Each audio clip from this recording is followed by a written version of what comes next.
Hello, I'm Courtney. In this video, we're going to be exploring maps through scale.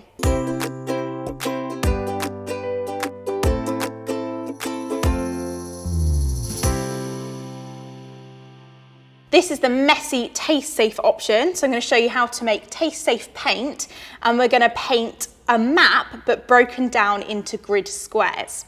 So first of all, you need to decide on what your map is. I've got a map of the world, which is here. We're going to pick a continent. I'm going to pick Africa. The first thing we need to do is draw the shape of Africa on our grid squares. I'm going to paint the top left.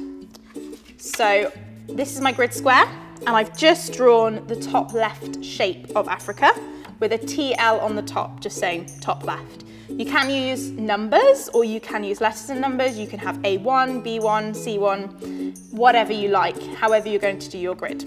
I've already marked out my grid on the table, so I'm just going to pop it in the top left-hand square already while I make my taste-safe paint.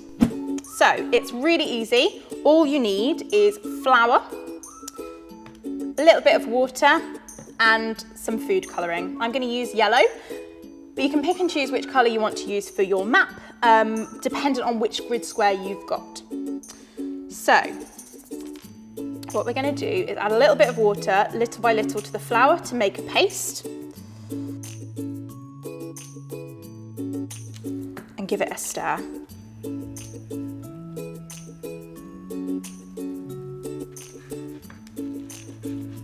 Keep adding some water until you've got a nice paste.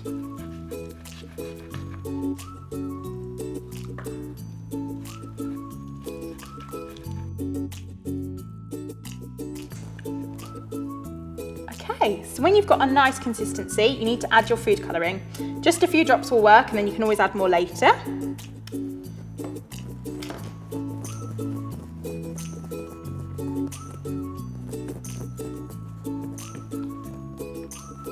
Brilliant, I've got a nice yellow colour, and then you're ready to start your painting. So, because this is the messy option, we're going to use paintbrushes, or you can use your hands or your feet, anything you like to get the paint on the grid square. So I'm going to start with the sea, which is a nice blue colour I've got over here. So this paint looks slightly different because I used wholemeal flour, which just gives it a little bit more texture. So you can always play with different flours to get different smells, different textures, and just use whatever you've got at home, really.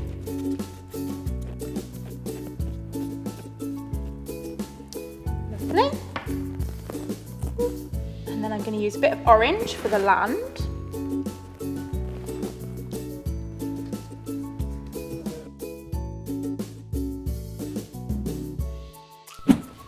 And finally, some of the yellow I just made.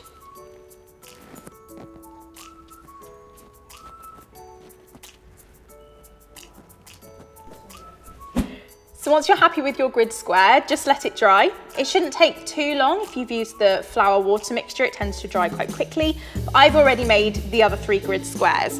So I'm just going to pop them in place and make up my whole of Africa.